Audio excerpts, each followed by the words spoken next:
What if your bank account received a paycheck every single month and you didn't have to work a single hour to earn it?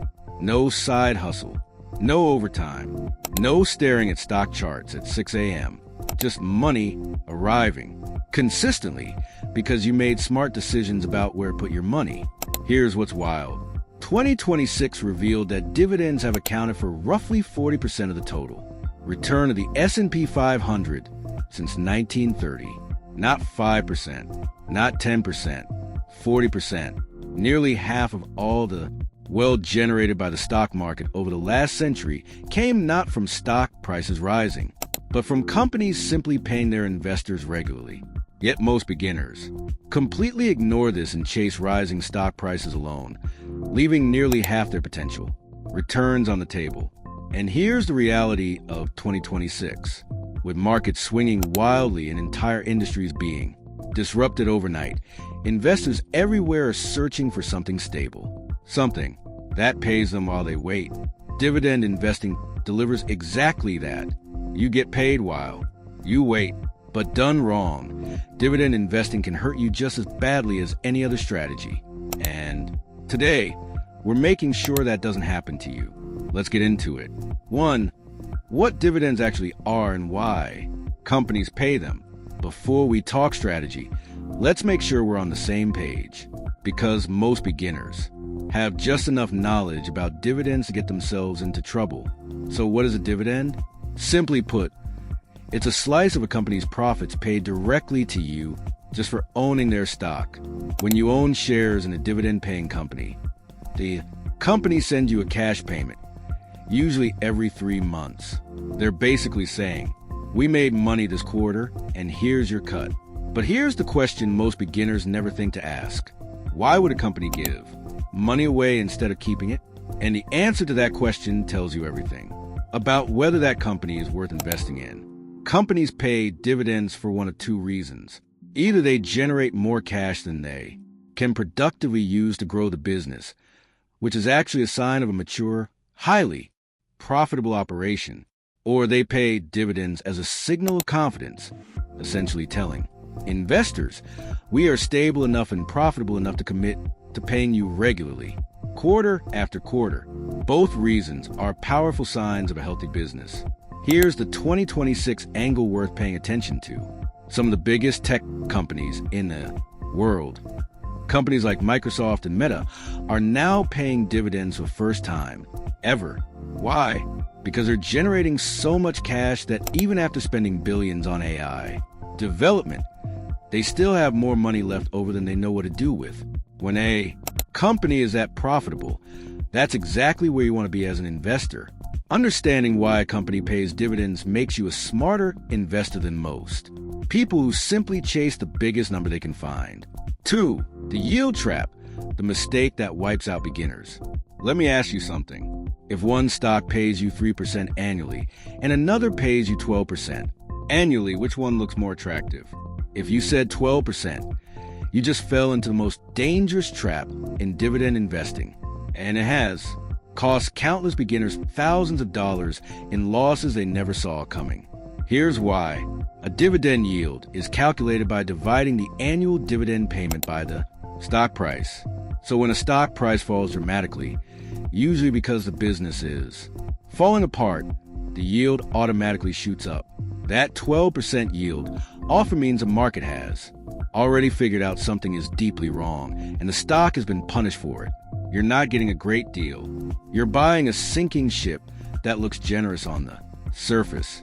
This is called a yield trap. And in 2026, with several old-school industries under serious pressure from new technology, yield traps are everywhere. So how do you protect yourself? You look at something called the dividend payout ratio. Don't let the name intimidate you. It's simply the percentage of the company's earnings being paid out as dividends. Think of it this way. If a company earns $100 and pays $50 in dividends, the payout ratio is 50%. That's healthy. They're paying you well while keeping enough to grow and handle tough times. A payout ratio below 60% is generally safe. Above 80% means a company is stretching dangerously thin. Above 100%, The company is literally borrowing money just to keep paying you. That dividend is on borrowed time. The safe zone for dividend investing in 2026? Look for yields between 2.5% and 5%, backed by payout ratios below 65% from companies with growing earnings. That combination is the foundation of a dividend portfolio that lasts for decades. 3. Dividend growth investing, the strategy that actually builds wealth. Here's the idea that separates casual dividend investors from serious wealth builders. It's not about how much a company pays you today. It's about how much it will pay you on your original investment 5, 10, or 20 years from now. This is called yield on cost, and it's one of the most powerful arguments for long-term dividend investing that exists. Let me make this real with an example. Johnson & Johnson has raised its dividend every single year for over 60 consecutive years. Think about that. Through dot-com crashes, the 2008 financial crisis, a global pandemic, they kept raising their dividend. If you had invested $10,000 in Johnson & Johnson back in 2000, your yield on cost today, based on your original investment, would be over 20% annually, not 3%, not 5%, 20% every year on autopilot, just because you held on and let time do its work. Companies that raise their dividends consistently every year are called dividend aristocrats. These are S&P 500 companies with 25 or more consecutive years of dividend increases. In 2026, there are 68 companies on this list. These businesses have survived everything the world has thrown at them and kept paying and raising their dividends throughout. So here's the advanced move most beginners miss. Prioritize dividend growth rate over the current yield. A company paying 2% today, but raising that dividend by 10% every year will pay you more income in 10 years than a company paying 5% today with zero growth. Run that math once, and it will permanently change how you look at dividend stocks. In 2026, the sectors showing the strongest dividend growth are healthcare, infrastructure, and industrial companies. Not flashy, not exciting, but that's exactly where the compounding quietly happens. For building your dividend portfolio, how to actually put this together so you understand what dividends are. You know how to avoid yield traps. You understand dividend growth. Now, how do you actually build a portfolio that generates real income? Start with spreading your investments across at least 5 or 6 different industries. Why? Because dividend reliability is often tied to what's happening in a specific sector. When energy companies cut dividends during an oil price crash, your healthcare and consumer staples holdings keep paying. When real estate investments get squeezed by rising interest rates, your utility and technology dividends provide stability. No single economic situation punishes every industry at the same time, which is exactly why spreading across sectors is non-negotiable. The 5 core areas for a beginner dividend portfolio in 2026 are consumer staples. Think everyday products people always buy: healthcare, utilities, financial companies, and industrials. These 5 areas together give you a blend of reliable income, steady growth, and protection during economic downturns that has historically worked extremely well for patient investors. Here's something most beginner guides won't tell you about sizing your positions. No single dividend stock should make up more than 5 to 8% of your total portfolio. Even the most reliable dividend payer in history can cut its dividend under extreme circumstances. COVID-19 proved this when over 500 companies suspended or cut dividends in 2020. Putting too much in any one name turns income investing into a high-stakes gamble. And here's a practical tip for 2026 specifically. If you're just starting out, consider dividend ETFs alongside individual stocks. Funds like the Schwab U.S. Dividend Equity ETF or the Vanguard Dividend Appreciation ETF give you instant exposure to dozens of quality dividend payers at very low cost, while you're still learning how to analyze individual companies confidently. There's no shame in starting simple. Starting is what matters. 5. Reinvesting dividends. The decision that changes everything. You've built your portfolio. Dividends are arriving in your account. Now comes a decision that will determine whether dividend investing simply supplements your income or genuinely transforms your wealth over time. Do you spend the dividends or do you put them back to work? For anyone still in the wealth-building phase of their life, not yet retired, still growing their investments, the answer should almost always be reinvest, every single time, without hesitation. Here's why the math is so compelling.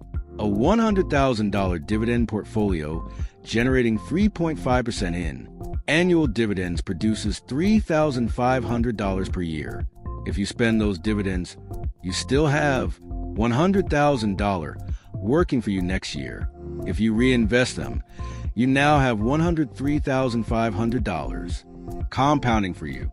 The difference seems small in year 1. By year 20, with consistent reinvestment and growing dividends, that gap becomes genuinely staggering. J.P. Morgan calculated that $10,000 invested in the S&P 500 in 1993 with dividends spent would have grown to roughly $64,000 by 2023.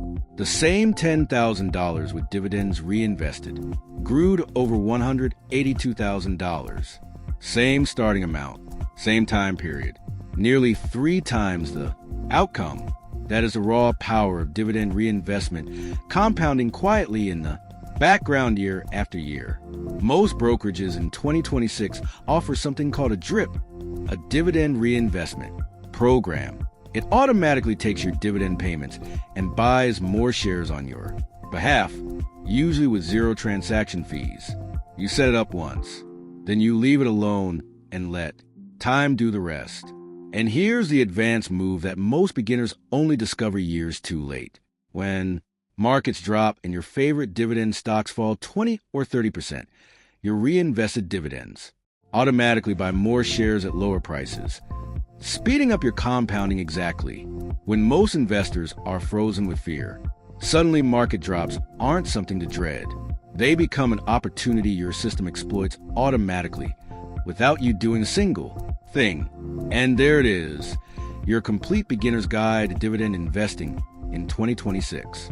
Understand what dividends actually signal about a business. Avoid the yield trap by checking the payout ratio. Target dividend growth over raw yield. Build a diversified, properly sized portfolio. And let dividend reinvestment do the compounding heavy lifting over time. Dividend investing won't make you rich overnight. Nothing legitimate will, but done consistently with patience and discipline, it builds something far more valuable than a quick gain.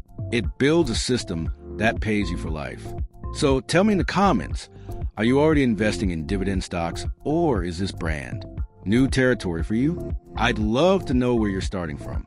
If this broke it down in a way that finally made it click, hit that like button, subscribe, and share this with someone who needs to hear it. I will see you in the next video.